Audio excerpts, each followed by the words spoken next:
तो अब ये जो ट्राइंगल्स में जो हमारा बेसिक के अंदर चीजें रह गई हैं वो रह गई हैं, एक तो median, altitude and perpendicular bisector. ये हमें समझना रह गया है। ये भी काफी यूज होते हैं, वर्ड्स आपके उसमें आते हैं, बच्चे बहुत कंफ्यूज रहते हैं कि मीडियन का मीनिंग क्या होता है, एल्टीट्यूड का मीनिंग क्या होता है।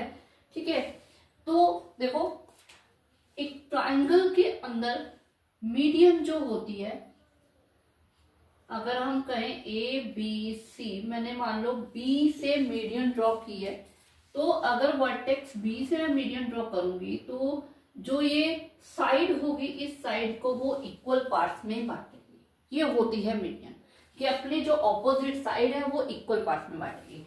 अगर ये पूरी साइड आपको 6 सेंटीमीटर दे रखे तो ये दोनों 3 सेंटीमीटर एंड 3 सेंटीमीटर हो जाएंगे। ठीक है, मीडियन आपकी इस टाइप का ट्रायंगल अगर आपको आ जाता है तो वो मीडियन बिल्कुल वैसे ही जाएगी, इस सामने वाली साइड को इक्वल पार्ट्स में ही बांटेगी। क्लियर, ये होती है मीडियन। अब एल्टीट्यूड, एल्टीट्यूड का मीनिंग होता है परपेंडिकुलर। परपेंडिकुलर यानी कि जो 90 डिग्री का एंगल बनाता है। अब ट्रायंगल के मान लो यहाँ पे हमने पी क्यू आर ले लिया, पी से एक वर्टेक्स ड्रॉ एल्टीट्यूड ड्रॉ किया गया है क्यू आर पे, ये ले लिया, तो ये इसके ऊपर 90 डिग्री का एंगल बनाएगा। लेकिन ये कंपल्सरी नहीं है कि इन दोनों साइड को इक्वल रेशो में बांटेगा, ये जरूरी नहीं है। एल्टीट्यूड दिया है, दैट मीन ये इसके ऊपर यहाँ पे परपेंडिकुलर है, 90 डिग्री का एंगल बनाएगा, लेकिन ये इक्वल पार्ट्स में बांटेगा ऐसा जरूरी नहीं है। एल्टीट्यूड देखो, एक कुछ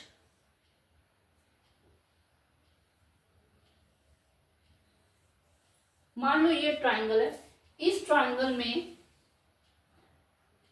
एल एम एंड में एल वर्टेक्स से अगर परपेंडिकुलर ड्रॉ किया गया है एन के ऊपर, तो ये इसके बाहर भी हो सकता है। मीडियन हमेशा अंदर होगी, लेकिन एल्टीट्यूड बाहर भी हो सकता है इस टाइप के ट्राइंगल में। ठीक है, हाँ ये है कि अगर एल्टीट्यूड एम से हम ड्रॉ करें तो हम इसके ऊपर ले सकते हैं, लेकिन अगर एल से लिया जाएगा तो वो बाहर बनेगा, क्योंकि एल से कोई भी सीधी लाइन नहीं आ रही है। ठीक है, और अगर आपको एल्टीट्यूड की हाइट फाइंड करनी है, अगर आप ट्राइंगल के अंदर ये एल्टीट्यूड की हाइट फाइंड है, अगर आपको इक्विलेटर ट्राइंगल दे रखा है, जो आपको दे रखा है पी क्यू आर, ये आपको 3 सेंटीमीटर की साइड दे रखी है, और मान लो आपने आर से एक एल्टीट्यूड ड्रॉ किया है पी क्यू के ऊपर। ठीक है, तो आपको आर टी की वैल्यू हाइट फाइंड करनी है, तो आपको ये फॉर्मूला आप अप्लाई कर सकते हो, a√3/2। यहाँ पे a जो है वो इसकी साइड है, यानी कि 3√3/2। अगर ये साइड 4 होती, ठीक है, तो 4√3/2 हो जाता। ठीक है, तो इस तरह से आ जाएगा। ये जो इक्विलेटर ट्रायंगल है उसके अंदर ये चीज होगी।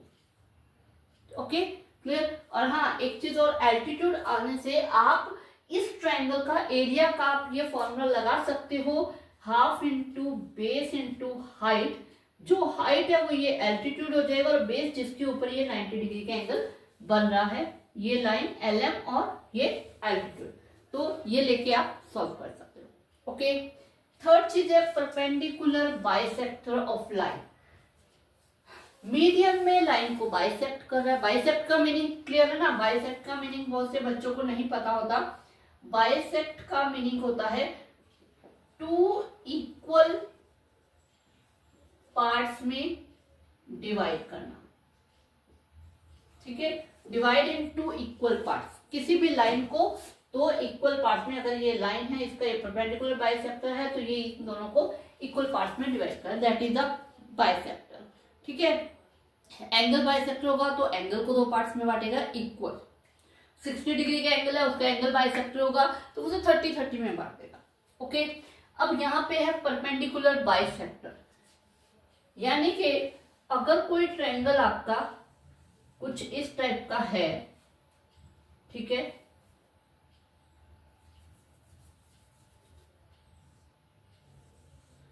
यहां से आपने जो लाइन ली है इसे परपेंडिकुलर बाइसेक्टर बोला गया। एक्स वाई जेड आपका ये है, ये एक्स डब्ल्यू जो लाइन है ये परपेंडिकुलर बाइसेक्टर है, तो इसका मतलब ये 90 डिग्री का एंगल भी बना रही है और इस साइड को बाइसेक्ट भी कर रही है, यानी दो इक्वल पार्ट में भी बांट रही है। मीडियन सिर्फ बाइसेक्ट करती है, एल्टीट्यूड ओनली परपेंडिकुलर बनाता है, लेकिन परपेंडिकुलर बाइसेक्टर दोनों करता है। ओके, ठीक है, क्लियर हुआ?